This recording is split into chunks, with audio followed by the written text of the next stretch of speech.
बिस्मिल्लाहिर्रहमानिर्रहीम। अस्सलाम वालेकुम स्टूडेंट्स। आज की इस वीडियो में हम चैप्टर नंबर 2 काइनेमैटिक्स का लास्ट यानी आखिरी न्यूमेरिकल सॉल्व करेंगे।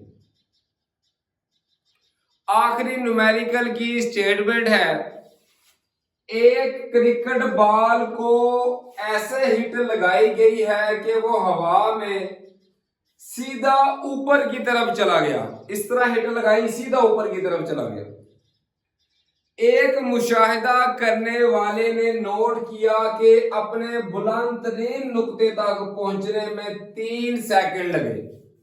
बॉल जो ऊपर तक गई वो 3 सेकंड लगे उसको जाने के लिए। गेंद की इब्तदाई वेलोसिटी क्या थी, पहली स्पीड गेंद की क्या थी जिस स्पीड से वो ऊपर की तरफ जा रही है। एक पार्ट ये। दूसरा पार्ट है, अगर जमीन से गेंद को 1 मीटर ऊपर से हिट किया गया हो तो ये जमीन से कितनी बुलंदी तक गई। जमीन से 1 मीटर ऊपर हिट लगाई गई है, अब बताना है कितनी ऊपर तक गई होगी। स्टूडेंट पहले पढ़ चुके हैं, जब भी कोई चीज ऊपर जाती है या ऊपर से नीचे की तरफ आती है तो जी की वैल्यू इस्तेमाल होती है। जी होता है ग्रेविटेशनल एक्सेलरेशन, जिससे जमीन हर चीज को अपनी तरफ खींचती है। अगर कोई चीज ऊपर से नीचे की तरफ आएगी तो जी की वैल्यू पॉजिटिव इस्तेमाल होगी जमा में, क्योंकि जमीन भी नीचे की तरफ खींच रही है, बाल भी नीचे आ रही है, तो जी की वैल्यू जमा।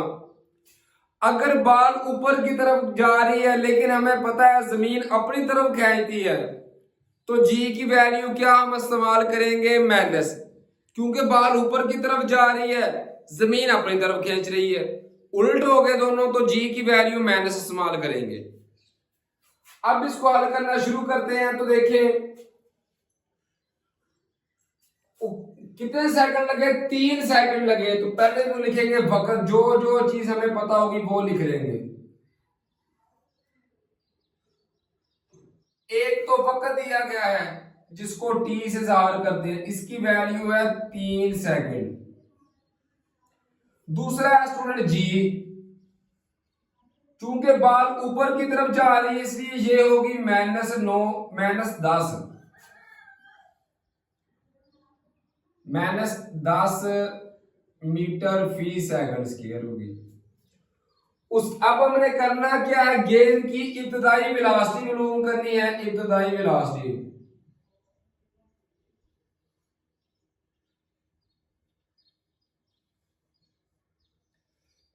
वेलोसिटी को वी आई से जाहिर करते हैं, ये स्टूडेंट हमने मालूम करना है।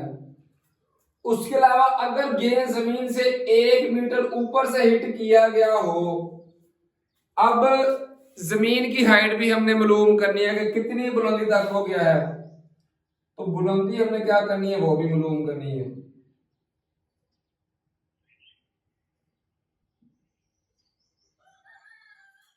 अब पहले हम एक बात और ज़हन नशीन कर लें स्टूडेंट, साइंस के मुताबिक जब भी कोई चीज ऊपर की तरफ जाती है फिर वो वापस भी आती है, लाजमी सी बात है।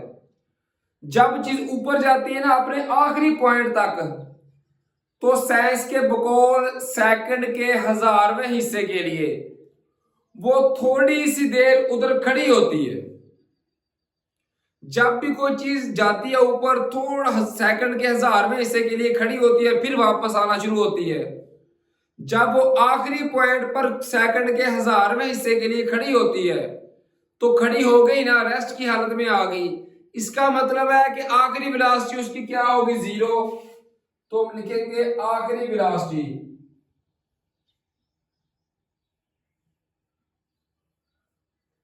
इसको वीएफ से जाहिर करते हैं स्टूडेंट, ये हो जाएगी 0 मीटर फी सेकंड। अब वी आई मालूम करने के लिए हम इस्तेमाल करेंगे हरकत की पहली मसाबात। ये होती है वी एफ बराबर है वी आई जमा जी टी। इसमें वैल्यूज पुट कर देंगे।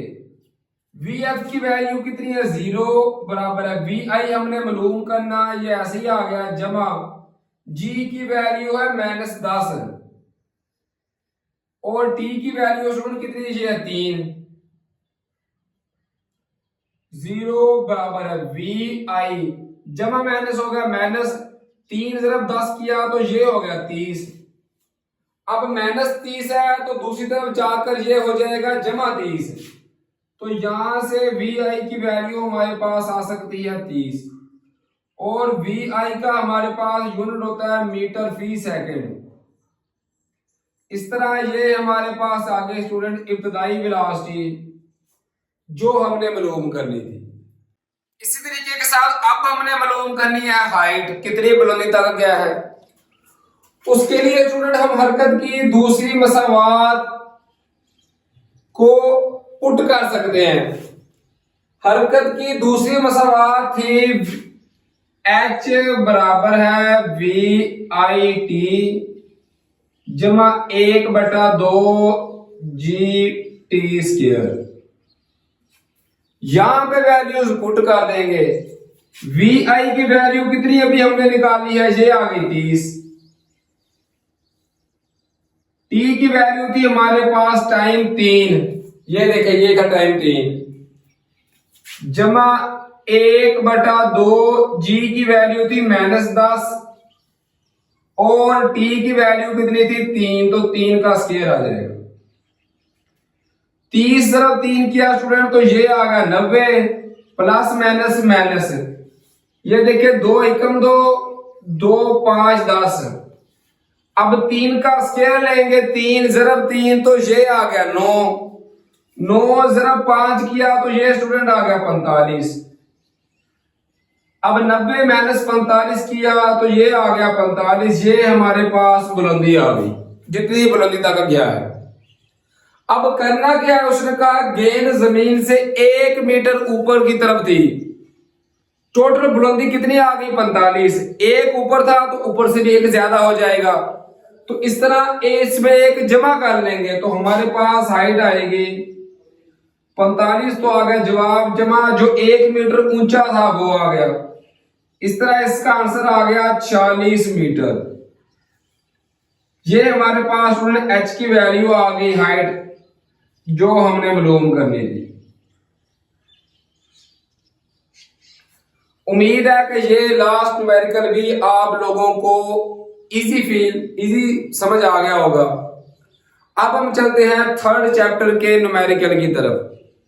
तब तक के लिए स्टूडेंट अपना बहुत सारा ख्याल रखिए, अपने वालिदैन का भी बहुत सारा ख्याल रखिए, दुआओं में अपने साज़ा किराम को याद रखिए। फी अमानिल्लाह, अल्लाह हाफिज।